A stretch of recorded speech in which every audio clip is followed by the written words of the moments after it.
Pnawn da, ac fel ydodd cyflwynydd y fanna, mae o'n ffigwr syfrdanol yn dydi, un ym mhob 5 yng Nghymru yn diodda efo diabetes neu pre-diabetes, ac mae hynna wedi dod allan yn y data diweddara yma, a maen nhw'n ystadegau brawychus iawn, a dwi'n meddwl bod o'n bwysig heddiw bod y panel yma yn codi ymwybyddiaeth, ond yn hefyd yn gosod beth yw'r weledigaeth o ran symud ymlaen, ac yn cael y drafodaeth yna o ran beth sy'n bosib i ni wneud fel gwlad ac yn cymunedau ni hefyd. Felly, cyn mynd ymhellach, dwi am gyflwyno y panel i chi.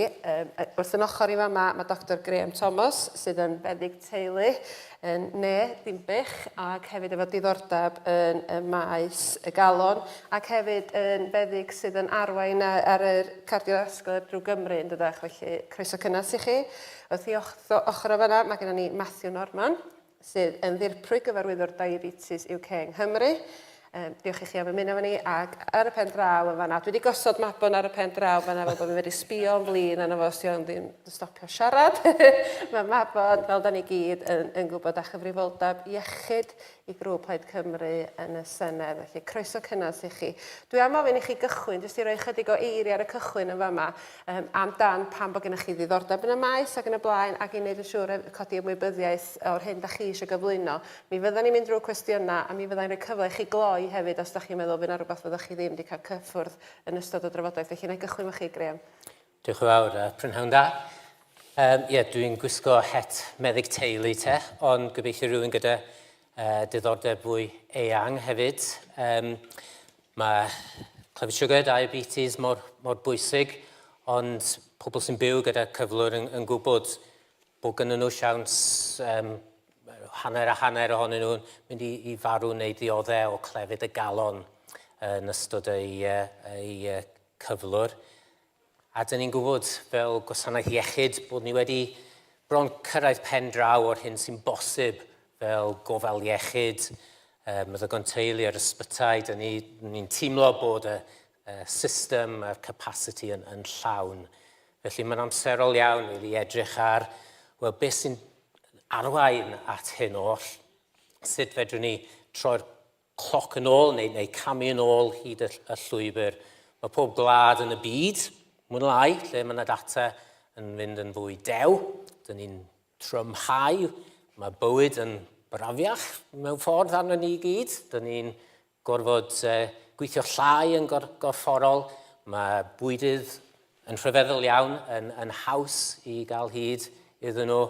Hyd yn oed yn Lesotho, lle dwi'n gweithio hefyd, mae caloriau yn dod yn rhatach ar draws y byd.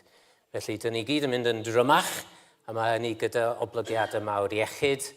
Mae'n dibynnu ar lle dyn ni'n byw, y trefi, y dinasoedd, pentrefi yn enwedig yng nghefn gwlad. Trafnidiaeth dyn ni'n defnyddio, ni gyd yn eistedd yn ein ceir. Mae'n dibynnu ar y bwydydd sydd ar gael i ni yn gyfleus ac yn rhad.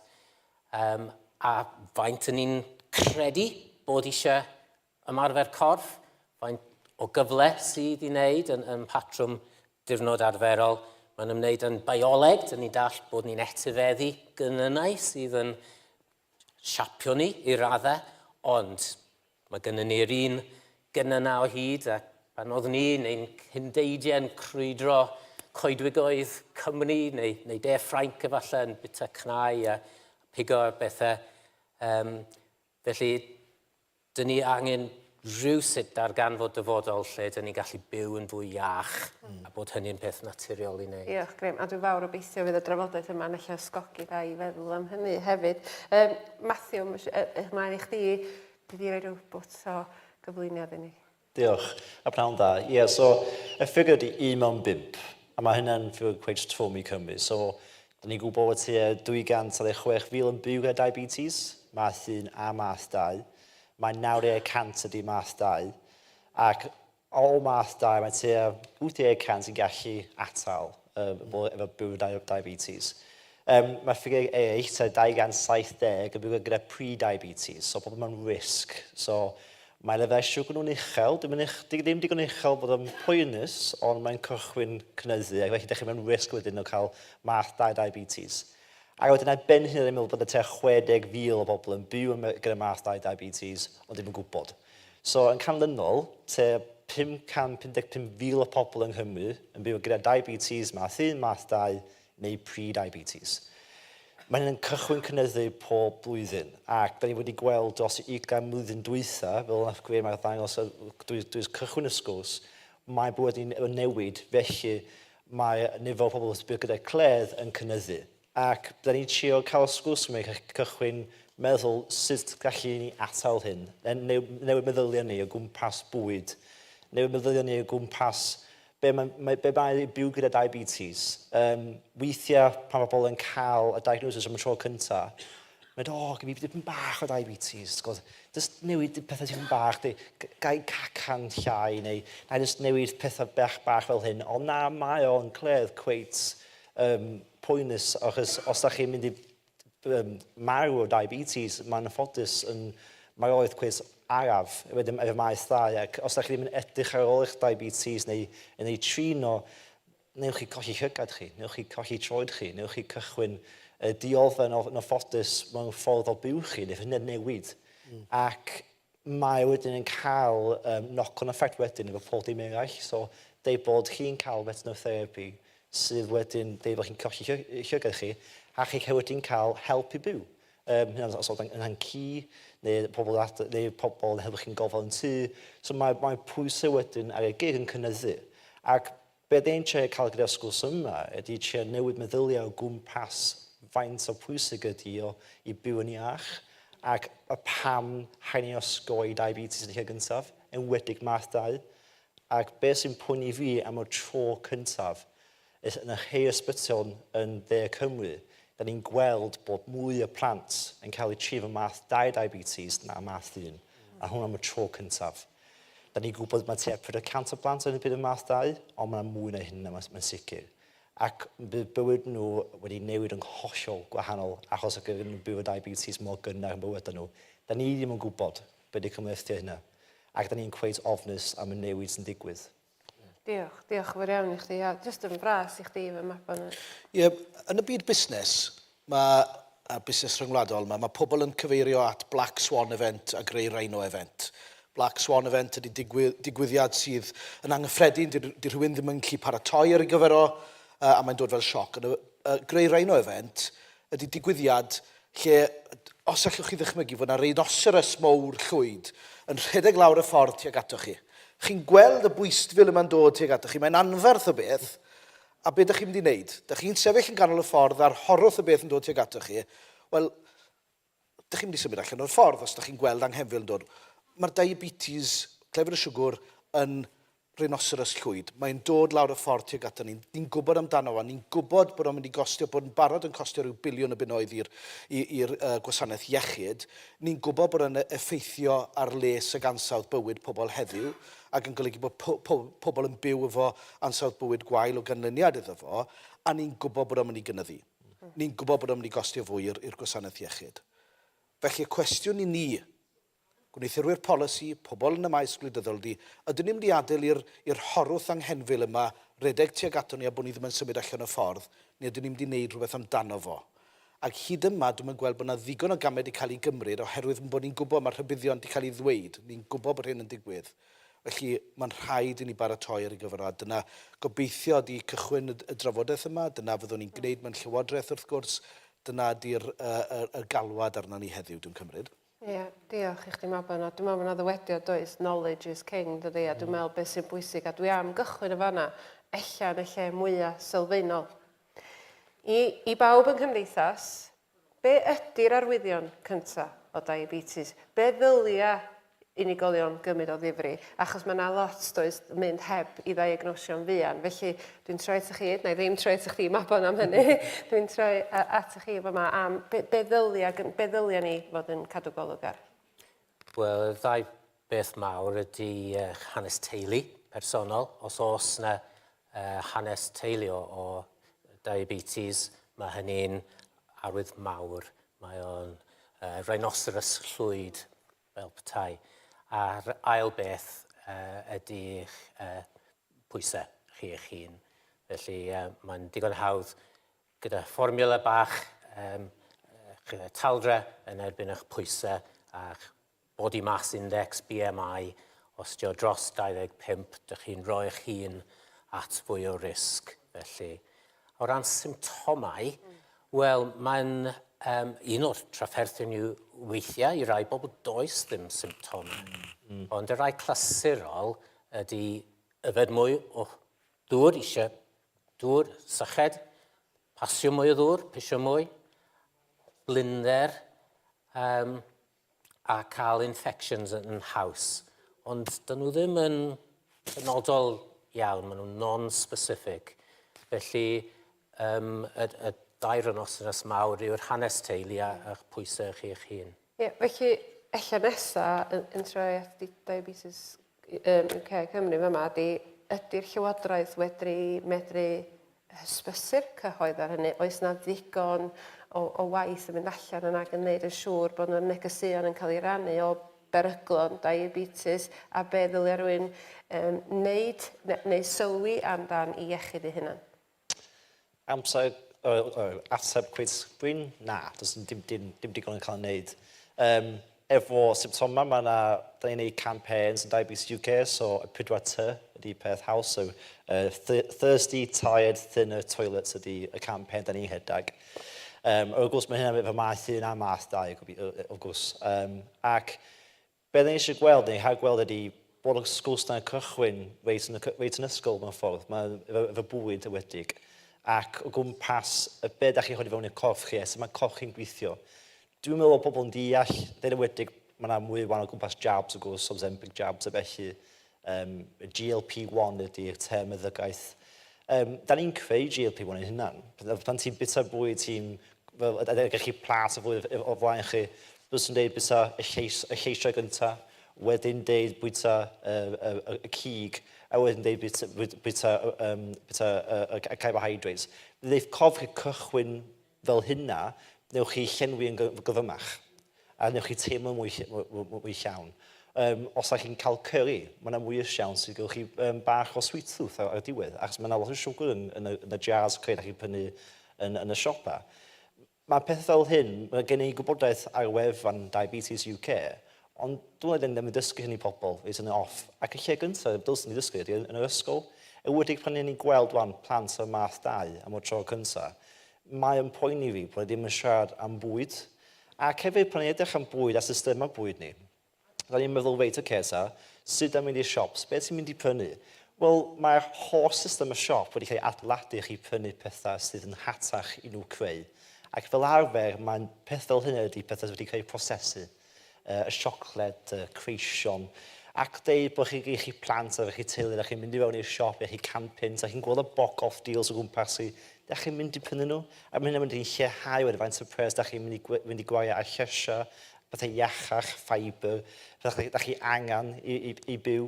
Ac wedyn os da chi'n llenwi fyny ar pethau sydd wedi cael ei prosesu, neith corff chi ddim gweithio mor dda I gallu fo.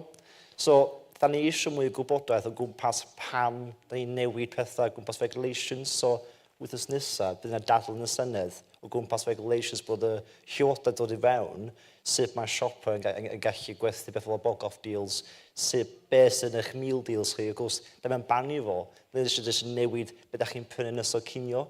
Achos eto, os da chi'n meddwl dan fo, mae'n bit o siocled pob dydd, a bit o creision, a bit o carbohydrates massive yma o'r meal deals, dim yn dda I chi nes o cinio.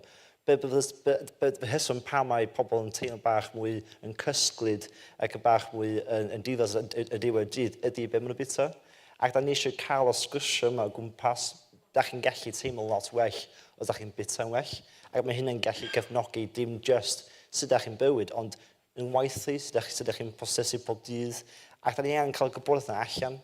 Ac wedyn, os da chi'n creu system o bwyd sy'n iachach dim just I ni, ond i'r gwlad. Os da ni'n mynd I gwerthu pethau yn y siop, o dylse fod pethau da ni'n creu yng Nghymru. Dylse bod y llesia da ni'n creu, y cig da ni'n creu. Dylse bod y pethau sydd yn cael ei creu yng Nghymru, cael ei prynu yng Nghymru. Ac fydd ddim yn lleihau, dim just y stymog ni, ond hefyd y carbon emissions ni. Hefyd, mae'n lot well ddim just I ni, ond i'r byd. A wedyn, ar ben hynny o gwmpas, y siarad o gwmpas bwyd, Da ni hefyd eisiau meddwl, so os da chi yn mynd i gorbwyta, beth bydd y problemau yn y dyfodol, ac beth bydd hynny yn paratoi chi i byw bywyd pan da chi hynach. Os chi'n mynd i cael diabetes, bydd yn ffodus yn dim yn bywyd mor dda. Os ga i ddod fewn ychydig ar beth mae Matthew wedi dweud yn fanna, dwi'n aelod o Bwyllgor Iechyd a Gofal y Senedd, a da ni'n gwneud ymchwiliad ar hyn o bryd i fewn i ordewdra, a mae'n gyswllt amlwg rhwng clefyd y siwgr a ordewdra. A'r hyn sydd ddifyr ydy, yn un peth y diwylliant bwyd sydd ganddo ni fan hyn, a rôl addysg yn hynny. Os di rhywun yn edrych ar Japan, mae diwylliant bwyd yn rhan mawr o'i cwricwlwm nhw yn y Japan, lle maen nhw'n cael pobl yn dod mewn ac yn dysgu plant o oedran cynnar iawn, nid yn unig sy'n mae paratoi bwyd, ond beth di gwerth y bwyd yna, beth di gwerth calorie'r bwyd yna, beth di'r cymysgedd yn union o fwyd sydd angen ar rywun i gael y maith a i gael yr egni, fel bod plant yn deall o oedran cynnar beth di anghenion y corff. A mae hynna'n clymu fewn i rhywbeth da ni wedi bod yn sôn dipyn yn y blaid, sef yr angen i wella llythrenedd iechyd, health literacy. Di pobl jyst ddim yn dall i corff, di pobl ddim yn dall effeithiau pethau ar eu corff, sef y bwyd, caloriau. Ac mae'r Llywodraeth yn San Steffan wedi pasio ambell i ddedd dros y blynyddoedd dwytha lle mae gennych chi ar eich pacedi bwyd, mae'n dangos faint o siwgr, faint o galoriau yn y blaen sydd yn y bwyd, ond di pobl ddim yn dall yn union beth maen nhw'n olygu. Felly mae angen rhaglen o waith yn esbonio be di ystyr y lliwiau a ystyr y ffigurau yna, pan fod rhywun yn gweld bod o'n dweud bod hyn a hyn o grams o siwgr neu halen yn y bwyd, di rhywun ddim yn gwybod mewn gwirionedd os ydy hynna'n uchel neu'n isel. Felly mae yna elfen o ddysgu llythrenedd iechyd a bwyd yn y fan hyn. Ac hefyd sicrhau ynghlwm i hynny, nid yn unig y caloriau mae rhywun yn cael cymryd fewn, ond y caloriau mae rhywun yn ei losgi, sef yr elfen ymarfer corff. A'r hyn sydd wedi dod yn rhyfeddol ac yn amlwg i fi yn ystod yr ymchwiliad yma ydy nid gordewdra o reidrwydd ydy'r broblem sydd yn arwain at glefyd y siwgr, ond diffyg bod yn heini. Mae rhywun yn medru bod yn cario tipyn o bwysau. Efo BMI gymharol uchel, os ydrych chi di ar chwaraewyr rygbi Cymru, ar y pac, maen nhw'n hogi anferthol. Maen nhw'n 19 stôn, 20 stôn rai ohonyn nhw, ond maen nhw'n heini. A mae angen i ni sicrhau bod ni'n cael newid diwylliant o ran bod yn heini eto. Dwi'n imperti siarad, dwi'n mynd digon o marfer corff, dwi'n gwybod hynny, a mae'n siŵr bod hynna wir am nifer ohono ni. Ond mae rhaid ni gynyddu'r ymwybyddiaeth ac yna incentifeisio, annog ffyrdd o gael pobl i wneud yr ymarfer corff yna'n fwy aml, sydd yn ei drom ni arwen at leihau gordewdra, lleihau y braster sydd yng nghorff rhywun, wneud rhywun yn gryfach yn gorfforol i ymladd yn erbyn clefyd siwgr. Fy nghwestiwn i chdi yn sydyn oedd yn mynd i fod o hynny oedd sut da ni'n grymuso, achos y peth ydy mae rhywun yn gweld efo smygu a falle, da ni wedi grymuso pobl hefo'r tystiolaeth, a mae pobl wedi gwneud penderfyniadau dros di hunan a peidio smygu. Mae eisiau gwneud yr un peth yma, felly wyt ti'n meddwl da ni wedi grymuso pobl drwy addysg yn unig, ta oes na ffyrdd eraill, gallwn ni grymuso'r cyhoedd hefo'r gwybodaeth, achos penderfyniad personol da ni gyd eisiau gwneud. Da ni eisiau gwneud penderfyniadau deallus i gyd fel unigolyn. Sut ydym ni'n mynd i fod yn gwneud yn siŵr bod pawb efo'r gwybodaeth yna i fedru gwneud y penderfyniadau unigol yna? Ydy, mae grymuso pobl yn greiddiol yn hyn. Mae'n un peth i atal pobl rhag wneud pethau, ond i atal pobl drwy'r amser ddim yn ddatrysiad, mae angen i bobl deimlo bod nhw'n ymwybodol o'r penderfyniadau o'i dewis eu hunain.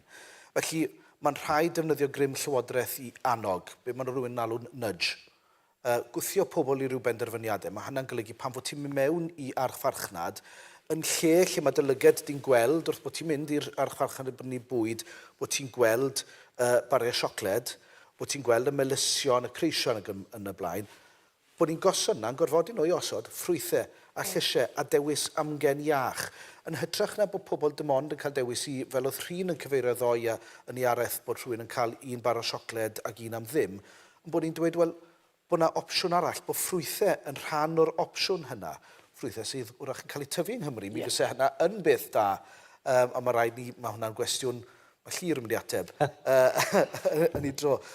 Ond dyna'r mathau o gamau sydd ddim yn gorfodi rhywun, sydd ddim yn hitio rhywun ac yn gorfodi rhywun fewn i ryw ffordd, ond yn annog pobl i wneud y penderfyniadau yna. Diolch dda, Graham, i fewn ar hwnna, diolch. Wel, ie.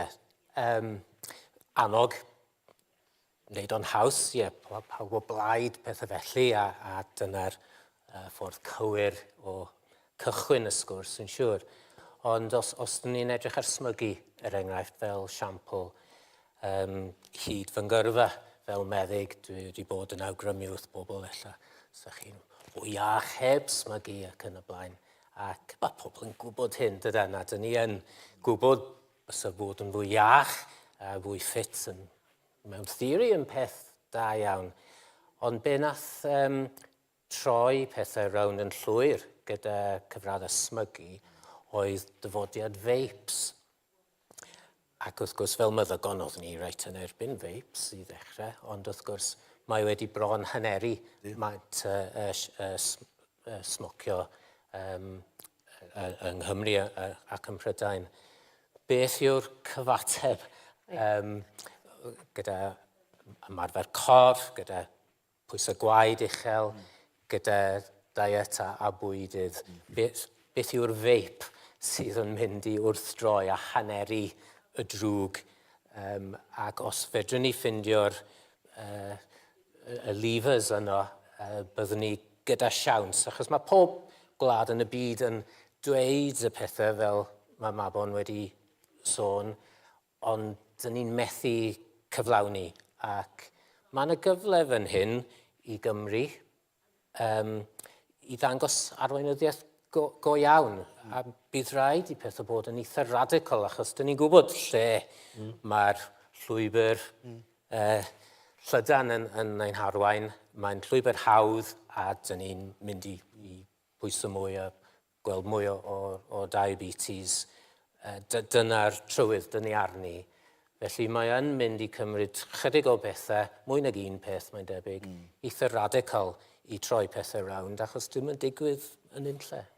Wel, o'n i'n mynd i ofyn nesaf, be ydy'r rhwystra yna rhag gallu creu gwasanaeth mwy ataliol sydd yn gyson drwy Gymru, be sydd yn atal ni rhag wedi cyrraedd yna a sut ydy'r negeseuon ddim yn cyrraedd adra. Gella, na i ddechrau efo chdi, Matthew, be ydy'r heriau yna?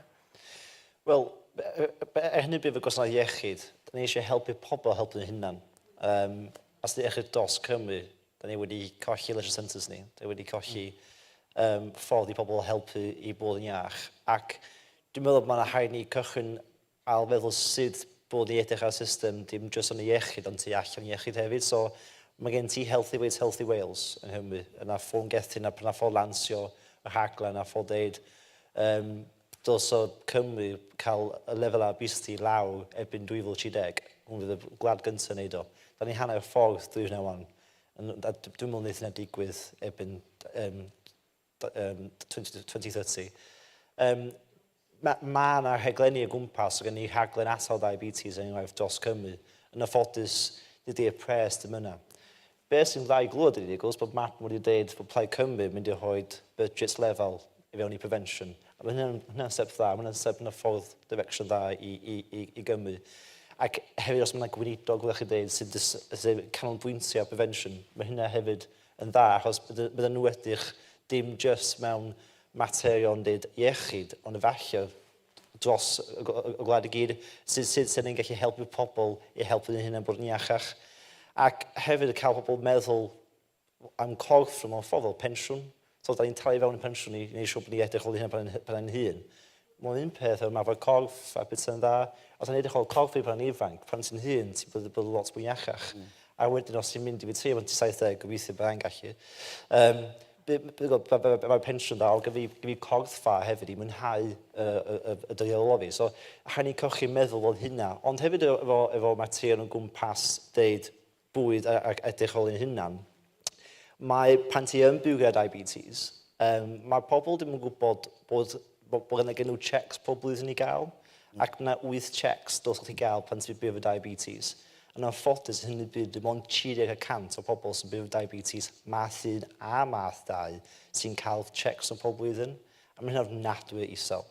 Ac os ydych chi ddim yn cael y checks yn eich gyntaf, mae yna cymethau yn gallu digwydd ar ben hynny sy'n gwneud y cledd yn waith, ac gwrs gewch chi wedyn colli llygad chi neu cael amputations, a felly as ydych chi heb di catch pethau yn gynnar iawn. So, mae'r system angen bach o newid reit o'r cychwyn. Ac mae Mabon wedi bod yn siarad yna fel blaen. Technoleg ydy un o'r ffordd da ni'n gallu gwneud hynna. Mae yna pethau digwydd yn y cefndir efo apps y felly. Dylsyn ni cychwyn fel hynny pethau allan yng Nghymru. A defnyddio data sgynny ni i wneud siŵr pobl yn gallu helpu nhw hynna'n. Ni just efo Wakeup Call, ond hefyd ar ffordd yn symudol yn deud fod i be bydd i pwysau nhw, sut mae pethau'n mynd, os gen nhw symptomau newydd. Ac bydd hynny wedyn gallu adeiladu a helpu dweud pan maen nhw'n gweld y doctor, gen nhw o gwybodaeth o flaen nhw a helpu nhw allan. Yn ei siwm edrych o hynna'n hefyd. So, da ni ar newid y system yn gyfan gwbl, dwi'n meddwl. Ac pan da ni'n dal defnyddio papur yn Gogledd Cymru, mae hynna'n just yn sioc masif. Dwi'n meddwl, mae yna nifer o bethau ti wedi cyffwrdd fanna'r elfen ataliol o ran ganolfan a hamdden, yr elfen ataliol o bobl ddim yn ymwybodol o'r gwasanaethau maen nhw fod i gael mynediad i hefyd. Mabon, ydy hynny yn bethau ti eisiau bod yn gweld yn digwydd o dan arweinyddiaeth di a Phlaid Cymru? Ydy'n sicr. Mae clefyd y siwgr fel cynifer o gyflyrau cronig yn gyflyrau sy'n gallu cael ei atal. Cyd edrych ar rhan fwy o ganserau yn yr un modd, clefyd y galon. Mae yna bethau dylid i gwneud i atal hyn rhag digwydd i ddechrau. Felly mae'r elfen ataliol yna'n greiddiol i'r polisi yda ni fel Plaid Cymru yn ei datblygu ar hyn o bryd. A fel oedd Matthew yn dweud yn fanna, mi fysen ni'n edrych i gyflwyno rhywun yn y Llywodraeth, gweinidog yn y Llywodraeth, efo rôl yna o edrych ar yr elfen ataliol. Felly ar hyn o bryd, rhoi enghraifft, mae Rachel Reeves yn San Steffan, ti'n o'r gyfarwydd o Rachel Reeves, yn gofyn i bob un o'r meysydd portffolio yn ei Llywodraeth i edrych ar sut mae 20% o doriad yn mynd i edrych ar draws y bwrdd. Iawn, maen nhw'n ystyried hynna, ond efo ni o dan Lywodraeth Plaid Cymru, fyse gweinidog ataliol yn dweud, wel, hold on, o ran chi sy'n edrych ar y ddiwylliant a chwaraeon, be mae hyn yn mynd i edrych fel os ydych chi'n torri 20% o ran yr elfen ataliol iechyd? Mae hyn yn mynd i effeithio ar ddyfodol iechyd, felly peidiwch edrych ar hynna. Fyse gweinidog ataliol yn lle edrych ar yr elfen addysg yn mynd, wel, os ydych chi'n torri 20% o gyllideb addysg, yn enghraifft, be mae hyn yn mynd i olygu i'r elfen ataliol wrth ddysgu plant efo bwyd. Felly mi fysen ni'n rhoi yr elfen ataliol yna'n greiddiol yng nghanol pob dim da ni'n gwneud fel Llywodraeth. Ac yn ymhellach i hynny, mi fysen ni'n sicrhau fod na linell gyllidebol yn edrych yn benodol ar cyllideb ataliol. Fel yn bod ni'n medru neilltuo pres ar gyfer y prosiectau ataliol hyn, mwyn gwybod yn bod ni'n gwneud beth ddylion ni'n gwneud fel Llywodraeth a fel gwlad i atal pobl rhag cyrraedd y pwynt yma i ddechrau. Felly mae yna syniadau clir y fyse Llywodraeth Plaid Cymru yn ei gosod ar waith yn syth bin, a da ni'n gwybod bod posib i wneud o. A jyst i gyffwrdd yn sydyn reit ar yr un peth oedd Matthew yn sôn yn fanno, mae gan technoleg rôl fawr i chwarae yn hyn. Mae'r technoleg yn bodoli. Da ni'n gwybod bod pobl yn cael mynediad drwy ffôn i'r gwahanol apps yma. Mae yna app yn bodoli efo yr NHS app, a mae'n andros o wael ar hyn o bryd. Mae bosib defnyddio hwnna well, a sicrhau fod y claf yn cael rheolaeth ar y wybodaeth sydd yn yr app yna, ond yn rhannu'r wybodaeth efo'r meddyg teulu, efo'r clinigwyr, efo y therapyddion, ac yn medru bwydo mewn i'r app yna gwybodaeth o'i bywyd ei hun. Pa fwyd maen nhw wedi cymryd, pa marfer corff maen nhw wedi gwneud. Mae posib linkio fo fyny efo'r pethau yma yn dangos faint o steps maen nhw wedi gwneud. Ac mae'r wybodaeth yna yn mynd i fod yn gyfoethog sydd yn rhoi'r gallu i'r meddyg, i'r clinigwr, i edrych yn mynd, wel, dwi ti ddim yn gwneud digon o marfer corff, neu waw, wyt ti wedi bod yn bwyta yn gwneud diet da ac yn y blaen. A mae posib y term maen nhw'n defnyddio, gamification. Defnyddio'r app yma mwyn sicrhau bod pobl yn cael bydd a cael ei gwobrwyo o gyrraedd y nod 10,000 o steps, enghraifft. Rhedeg 5K, bwyta fwy o lysiau, bwyta fwy o ffeibar. Ac trwy ddefnyddio'r technoleg, mae posib i fynd yn ôl at y pwynt o'n i'n gwneud ynghynt, y nudge yma, gwthio pobl, annog pobl i ffordd mwy iach o fyw. Da ni'n gwybod bod hyn yn bosib. Mae'n cael ei ddefnyddio, mae'n cael ei wneud mewn gwledydd eraill. Ond mi ydy ni rhyw 15-20 mlynedd tu ôl i yma yng Nghymru ar hyn o bryd. Mae hynna'n ddigon gwir. Dr Graham, beth sydd wedi cael ei godi yma ydy na dim cyfrifoldeb y gwasanaeth iechyd ydy'r elfen ataliol bron. Da chi'n delio hefo'r cyflwr yn dydych a effeithiau o methu rhannu'r gwybodaeth yna rhag atal unigolion. Felly, be ydych chi'n meddwl fysa gymdeithas yn ehangach yn gallu gwneud wrth cydweithio mwyn codi ymwybyddiaeth a helpu yn enwedig y genedlaeth ifanc na, enwedig y bobl ifanc na. Be ydych chi'n meddwl bod i'r rôl mudiadau gwirfoddol, y grwpiau cymunedol a hefyd addysg hamdden. Ydych chi'n meddwl bod o'n gen bawb rôl y fama a sut mae cael y neges yna i'r bobl ifanc? Ie, mae'r gwybodaeth gyda ni, dyn ni'n gwybod beth ddylsyn ni bod yn wneud. Dyn ni'n gwybod hefyd y rhifau sydd yn iach. Dyn ni'n gwybod beth yw pwysau gwaed iach. Dyn ni'n gwybod beth yw BMI, Body Mass Index, iach. Dyn ni'n gwybod beth yw lefel siwgr iach, faint o camau dydd sydd ei angen, faint ddylwn ni smocio neu ddim ac yn y blaen. Felly, ymgyrch cenedlaethol i pawb nabod ei rhif. Rhifau. Ac os di hynny'n app neu jyst trwy'r cyfryngau, trwy'r ysgolion, mae mudiad Weight Watchers yn llwyddiannus. Ella bod yna rôl iddyn nhw mewn ysgolion i'r plant gwybod eu rhifau pwysig felly.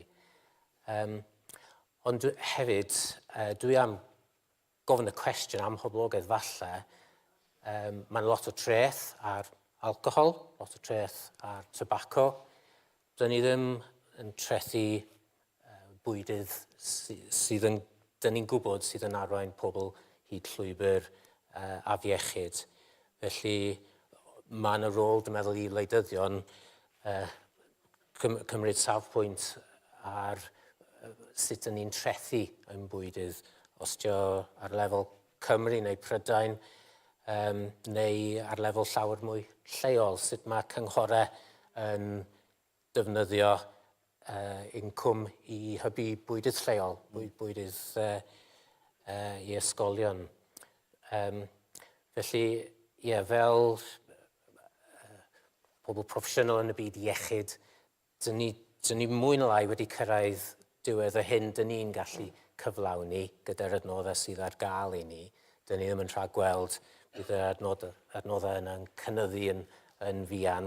Felly, dyn ni yn dibynnu yn fawr ar weithredu tu allan i'r maes iechyd arferol. Da chi wedi taro rhywbeth o fyna ynglyn â trethu bwyd ac yn y blaen, ond mae yna gwestiwn sylfaenol o fyma ynglyn â'r ardaloedd mwyaf tlawd hefyd ac mynediad yr ardaloedd yna at bwydydd sydd yn fforddiadwy ac yn iach iddyn nhw hefyd. A dwi'n meddwl eich Matthew na i ofyn, chdi, wyt ti'n meddwl bod effaith diabetes yn yn ardaloedd tlota ni, yn yr ardaloedd difreintiedig yna, a bod hwnnw eich wedyn yn rhoi rhwystyr ychwanegol i'r cymunedau yna? O, yndi, 100%. Ac mwy na hynny, dydych chi'n byw yn cefn gwlad, dydych chi'n byw mewn pentre bach, y ffordd, y bycheli fel enghraifft, lle chi ges i magu. Siop bach yn y colas gynnech chi weithiau. Ac dweud bod chi yn tylyd sy'n dlawd, da chi'n mynd gallu fforddio car, bydde bod y bus ddim yn hedeg fel oedd nhw. Y siawn sy'n chi'n mynd i fi'n siop fawr yn cweith pryn. Ac da ni'n gael hyn yn food deserts, lle da chi'n byw yn gallu rhoi effaith enfawr, a byddech chi'n gallu prynu i roi bwyd i'r teulu. A dweud bod chi siop bach fel hynna, ac i maen nhw'n gwerthu ydy wagon wheels, ac siocled, ac pethau bwyd prosesu. Dyna byddech chi'n mynd i rhoi i'r bwyd i'r plant. Dyna bydd y teulu yn bwyta. Ac ydy hynny'n cael effaith wedyn ar faint o iach ydych chi.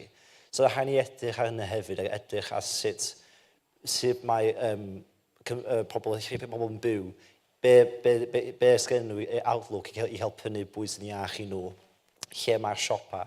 Ond hefyd rhaid ni edrych ar planning o gwmpas takeaways. Mae yna pan ni'n meddwl am bycheli, os dwi'n dod yna fy hun, dwi'n cyfri tua 6-7 siop takeaway, top 5 yn Henry, so fish and chip shops, curry houses, Indian takeaways, a poblogaeth bycheli te, 11,000 tian 6 takeaway yn ein lle, probs dim, ac mae'n mor hard hefyd. So dweud bod chi efo budget concerns o teulu ac byddech chi eisiau beth yn sydyn i'r bwyd y teulu, efallai nhw'ch chi bita allan o takeaways mwy awn na dylsach chi. So rhaid ni hefyd edrych a sut mae pobl yn byw, dim just cael y siopa mawr i prynu bwyd, ond hefyd lle mae bwyd yn dod o. So os maen nhw'n mynd i cael prynu bwyd o takeaways, ydyn nhw'n gwybod faint o calories sydd mewn twb o reis. Ydyn nhw'n gwybod faint o siwgrs yn y curries yn nhw'n bita. Mae gwybodaeth ddim yna o gwbl. So felly, mae yna mwy o siawns na chi gobwyta y bwydydd yna. Ac felly, os ydych chi yn mynd i, mae yna siawns enfawr wedyn, newch chi hoi y pwysau ymlaen yn y ffodus, hoi bod yna siawns i cael cleif yn y galon, neu diabetes, neu cancer. Ac hynny edrych mewn ffordd os y system i gyd. Ac yn y ffodus, os ydych chi yn mynd i bod yn lab, mae gen chi siawns uchel iawn o cael clei'r diabetes neu clei'r y calon. Ac hefyd, os ydych chi'n dod o cefndir sydd mwy diverse, mae'r risk factors eto yn cynyddu. So, enghraifft, yn Caerdydd, Butan yn Grangestown ydy llef mwy diverse sydd yna yng Nghymru. Ac da ni fel elusen yn ffeindo'n anodd i siarad gyda y cymunedau yna i siarad am diabetes nhw. Dyn nhw ddim eisiau siarad am nhw'n ffordd, ac hefyd mae bywydau nhw a sut maen nhw yn byw bod yn o gwmpas bwyd, mae'n anodd weithiau i newid y patterns a cael y sgwrsio yn y lle gyntaf. So, mae yna lot o waith yn neud o gwmpas hynny, a mae mwy na just y system gwasanaeth iechyd. Mae o'r system planning, mae o'r system o siarad gyda cymryd lleol, mae o'n edrych o gwmpas sut mae bwyd ni wedi cael ei creu. Ydy o'n haws i chi mynd i siop mawr, ydy o'n haws i chi prynu takeaway, ydy o'n haws i chi siarad am y cledd, a da ni angen datrys y problem hynna hefyd. Mae'r cwestiwn yma mynd i'w raidd y drafodaeth, ac o bosib y cwestiwn pwysica wrth yn bod ni'n meddwl am glyfydau fel clefyd y siwgr. Fi di llefarydd y blaid ar iechyd, a mae'n gret mod i'n siarad dwi'n ddiolchgar iawn am y cyfle, ond dwi wedi sôn am addysg, felly wrach dyle Kevin fod yma hefyd, oherwydd mae addysg yn greiddiol. Dwi wedi sôn am rôl cynhyrchu bwyd, amaeth, felly mae angen llir yma, llefarydd amaeth a bwyd. Ond y llefarydd arall sydd mewn gwirionedd eisiau bod yma, mae wedi rhoi atebion gwych i ni heddiw, ydy'r elfen economi yna, sef Luke. Achos os nad ydyn ni'n mynd i'r afel ar economi, ac yn sicrhau fod gan bawb fynediad i lefel o incwm sydd yn caniatáu iddyn nhw fyw bywyd ag urddas, yna dydyn ni ddim yn mynd i fynd i'r afel a chlefyd y siwgr neu'r cyflerau eraill. Oherwydd mae'n glefyd sydd yn gysylltiedig a thlodi. A mae rhaid tynnu pobl allan o dlodi. Os wyt ti'n byw yn gweithio ar gytundeb 0 hours ac yn mynd o wythnos i wythnos, ddim yn gwybod faint o bres sydd yn dod i fewn, dwi ti ddim yn mynd i lenwi dy oergell di gyda bwyd am y bythefnos nesaf, llysiau da, ffrwythau sydd wrach yn mynd i bydru ac yn blaen. Dwi ti ddim. Ti'n mynd i brynu dy pot noodles, ti'n mynd i brynu dy bwyd instant, ti'n mynd i fynd i'r chippy i gael chips a beth bynnag wyt ti'n gallu gwneud oherwydd dyna wyt ti'n poeni am y bwyd ti'n cael o dy flandir rwan. Ac os wyt ti'n byw efo incwm isel, mae angen i ti dros sicrhau fod ti'n cael y caloria yna fewn, achos ti ddim yn gwybod pryd ti'n mynd i gael bwyd eto. Ti ddim yn gwybod pryd mae dy gorff yn mynd i gael caloria i gynnal dy egni di. Felly mi wyt ti'n bwyta bwyd efo caloria uchel, bwyd rhad, pastas ac yn y blaen. Felly, os nad ydyn ni'n mynd i'r afel a thlodi, yna fyddwn ni'n gweld hyn yn gweithygu. A mae'r ddau beth yn gwbl glwm. A dyna pam o'n i mor falch clywed yr hyn oedd Luke wedi dweud bore yma am gynllun economaidd Plaid Cymru mwyn sicrhau bod ni'n tynnu pobl allan o dlodi ac yn rhoi gobeith iddyn nhw. A dwi'n meddwl bod o gyd yn plethu nôl i be oedden ni'n deud ydy sut da ni'n dod o'r cyhoedd hefo ni ar y siwrna yma, sut da ni'n neud o, ond mae rhaid i ni fod yn ymwybodol o'r heriau, achos da ni'n deud efo yma, 1 yn bob 5, 2 yn bob 10, felly. Ond mae gennym ni 3 o bob 10 o plant ni'n byw mewn clodi hefyd. Felly mae'r ystadegau yma yn cyd-fynd a beth da ni'n gweld o ran clodi mysg yn plant a bobl ifanc ni'n dydy. Felly da ni'n gallu gweld sut mae hynna, y plethiad yna fe'i gilydd. Da ni wedi trafod yr her, da ni wedi trafod beth sy'n ni'n dymuno weld, ond hefyd mae yna dystiolaeth allan yna ynglyn â bethau sydd yn gweithio yn does. Mae yna dystiolaeth yna. Felly, pa strategaethau yn seiliedig ar dystiolaeth, da chi mewn fysa gallu gweithio heblaw am trethu bwyd, ac yn y blaen, be arall da chi'n meddwl? Heblaw? Wel, ie, be arall da chi'n meddwl? Achos mae trethu bwyd yn mynd i gael effaith ar y bobl da ni wedi ddeud yn barod, sydd hefo hyn a hyn o bres yn eu pocad i fedru syfeifio ar y sector bwyd yn her ehangach i wneud bwyd iach yn fforddiadwy hefyd, ond hefyd yr elfen economaidd i wneud yn siŵr bod gen pobl arian yn eu pocad i fedru fforddio'r bwyd yna hefyd yn ddim. Mae hwnna'n mynd i fod yn gymorth. Be arall yn ychwanegol fydd ni'n wneud? Wel, dwi ddim llwyr yn derbyn y pwynt yna am drethu. taswn ni'n poeni am trethu ar tobacco ag alcohol oherwydd mae'n amddifadu grwpiau o'r tobacco a'r alcohol maen nhw angen. So ni'n poeni wedyn am trethu sglodion neu Mars bars neu beth bynnag. Felly dwi ddim yn eithrio trethu o'r opsiwn, achos mae'n gallu bod yn ddull o dod â mwy o cyfiawnder economaidd i bobl hefyd. Sori, yn ychwanegol i hynny felly. Diolch yn fawr. Ie, ond dwi'n meddwl bod rhaid i ni fod yn deg efo gymdeithas ac yn gwybod bod ni yr un o'r adegau lle ni fydd yng Nghymru erbyn 2029 fi fydd bron i 35% o'n plant ni'n byw mewn tlodi. So mae rhaid ni fod yn realist ynglyn â'r heriau cymdeithasol hefyd. So beth da ni eisiau gwneud ydy edrych ar opsiynau arall, ond hefyd edrych ar opsiynau sy'n gyryddadwy heddiw mwyn atal y plentyn yna sy'n cael ei eni heddiw o fod yn un o'r ystadegau type 2 yma hefyd. Mae'n dda i ni falle ffocysu ar plant mewn cymunedau tlawd, oherwydd dyn ni'n gwybod nhw sydd gyda risg mwyaf o ddatblygu diabetes yn ystod eu bywydau. Ac un o'r pethau pwysica oll i'r plant yna ydy'r mynediad at llefydd chwarae a tir agored. Felly, tas ni'n gallu newid un peth, mynediad plant ardaloedd tlawd at llefydd agored, gwyrdd ac adnoddau chwarae. A fel meddyg, yn dymuniad mwyaf fi bysa unigolion gwybod eu rhifau.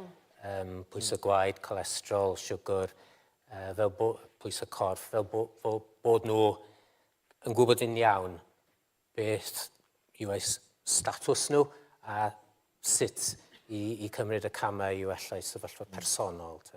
Mae hwnna at mynediad at lefydd gwyrdd a medru mynd allan, achos diolch yn unig plant na di, mae hwnna'n i oedolion hefyd yn dydi, mae'r mynediad yna, wyt ti'n cydfynd, os yna beth arall sa'ch chi'n meddwl?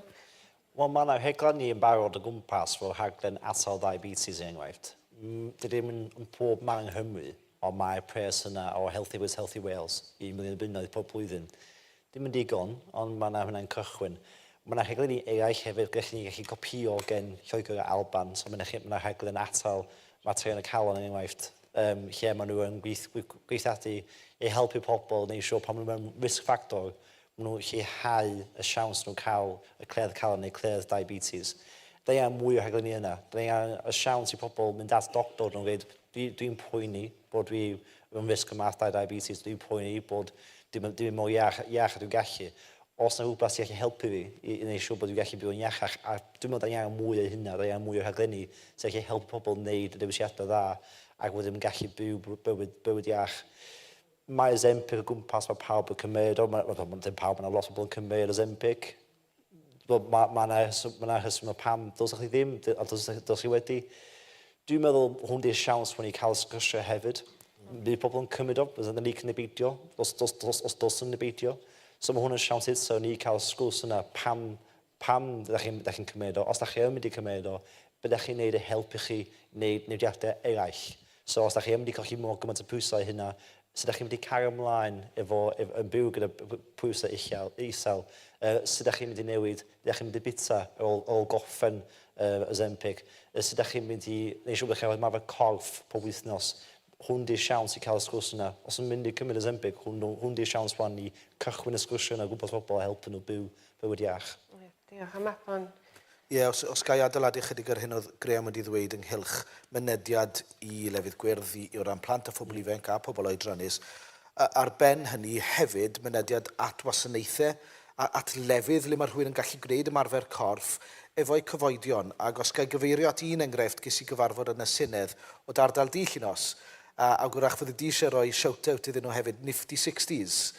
Oedd criw Nifty 60s wedi dod draw i'r Senedd, ac maen nhw'n dod ynghyd criw o bobl sydd wrach wedi cael cyflwr y galon neu ryw afiechyd, ond yn dod ynghyd ac yn annog i gilydd i ymarfer corff, ac am gost bach iawn, ac mae yna gannoedd o bobl ar draws Môn yn gwneud hyn ar hyn o bryd. Felly mae yna arferion da yna, fel Nifty 60s, mae posib i rhannu ar draws Cymru, efo buddsoddiad bach iawn gan y Llywodraeth mwyn cael mwy o bobl i ymarfer corff yng Nghymru gilydd. Ie, chdi a fi ymhell o fod yn nifty 60, ond yndi, mae o'n raglen gwych, a be mae o'n dangos allan cyd-fynd ar hyn oedden ni'n deud yn barod ydy, so, y cyfrifoldeb sydd ymysg yr heina na fod o yn y gymuned, fod o yn wirfoddol, fod o'n elusen, fod o yn sector gyhoeddus, addysg, so, mae hwn yn broblem i ni gyd, ac os da ni'n gallu datrys o a gallu newid ein habits ni, mi mae o'n golygu wedyn bod yna arbediad ariannol enfawr ac hefyd mae yna enillion economaidd i gael o gael gweithwyr sydd yn gallu mynd i gwaith ac yn cyflawni hefyd. Felly mae hynny, mae'n amser ni, fydda i ddim credu bod y gola yma wedi troi'n goch yn barod. Felly mae'n amser ni wedi mynd. Oes yna rhywbeth da chi'n teimlo bod chi wedi methu gyflwyno yma? Dwi'n eisiau chi fynd o yma ac yn dweud bod chi wedi bod o dan gaderyddiaeth wael a wedi methu cyflwyno rhywbeth oedd yn ofnadwy o bwysig. So da chi'ch tri yn fodlon ar hyn, da chi wedi cyflwyno. Mae Mabon wedi codi fel, oce, ond dwi'n mynd i fod yn cyfyngu hyn o'r Mabon. Un peth yn unig, Graham di sôn am drethu, mae'n iawn, a dyna pam dwi'n ymfalchio yn y ffaith mae Plaid Cymru roedd y syniad ymlaen o roi treth ar pop yn reiddiol, pobl yn galw yn tango tax, pobl yn dweud, mae hyn yn ofnadwy, ddoth yn bolisi i Lywodraeth San Steffan yn y diwedd, ond nath o cael ei wreiddio am Plaid Cymru. Diolch yn fawr. Os ydych chi'n meddwl chi'n mewn risg, mae gen i tŵl bach a wefan ni'n deud know your risk. Rwy'n gwybod i fewn, gadwch chi'n gwybod sef chi'n risg yn math diabetes. Os ydych chi yn cael sgwrs sy'n fydda gael chi adref neu doctor neu nyrs. Diolch. A Graham? Gwybodaeth a'r economi. Ie. Diolch. Gai ddiolch i'r tri yn chi. Dwi'n meddwl bod hwnna wedi bod yn drafodaeth hynod o ddiddorol. Dwi'n teimlo bod diolch, diolch yn fawr iawn i chi. Diolch. Y panel gorau ar ddiwedd y gynhadledd. Diolch.